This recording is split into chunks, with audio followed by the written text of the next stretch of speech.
দক্ষিণ জেলাতেও ব্লাড ব্যাংকগুলিতে দেখা দিয়েছে রক্তের স্বল্পতা। চাহিদার সাথে রক্তের যোগান না থাকার দরুন ব্যাহত হচ্ছে চিকিৎসা পরিষেবা। আর এই খবর পেয়ে রক্তের স্বল্পতা খানিকটা দূর করতে এগিয়ে এলো বিলুনিয়া বিজেপি মণ্ডল।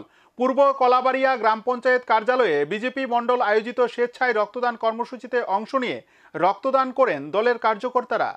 রক্তের ঘাটতি দেখা দিয়েছে দক্ষিণ জেলা দুটি হাসপাতালে ব্লাড ব্যাংকে। শান্তিরবাজার দক্ষিণ জেলা হাসপাতাল ও বিলুনিয়া মহকুমা হাসপাতাল দক্ষিণ জেলার এই দুটি হাসপাতালে ব্লাড ব্যাংক রয়েছে। এই দুটি হাসপাতালে ব্লাড ব্যাংকে বিভিন্ন রক্তের গ্রুপের স্টোরেজ নেই বললেই চলে।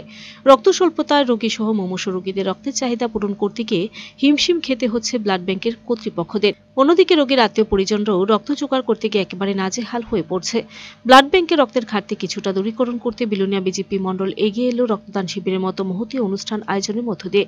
শুক্রবার দুপুরে রক্তদান শিবির আয়োজিত হয় বিলুনিয়া বিধানসভা কেন্দ্রের পূর্ব কলাবাড়িয়া গ্রাম পঞ্চায়েতের কার্যালয় কনফারেন্স হলে। আয়োজিত রক্তদান শিবিরে উপস্থিত ছিলেন দক্ষিণ জেলা বিজেপি কমিটির সভাপতি দীপান চৌধুরী, মণ্ডল সভাপতি শান্তন দত্ত, বিলুনিয়া পৌর পরিষদের শিক্ষা স্বাস্থ্য বিষয়ক স্থায়ী কমিটির সভাপতি বিজেপি নেতা অনুপম চক্রবর্তী, জেলা পরিষদের সদস্য তথা বিজেপি নেতা বিভীষণ চন্দ্র দাস সহ পূর্ব কলাবাড়িয়া গ্রাম পঞ্চায়েতের প্রধান, উপপ্রধান ও অন্যান্য নেতৃত্বরা।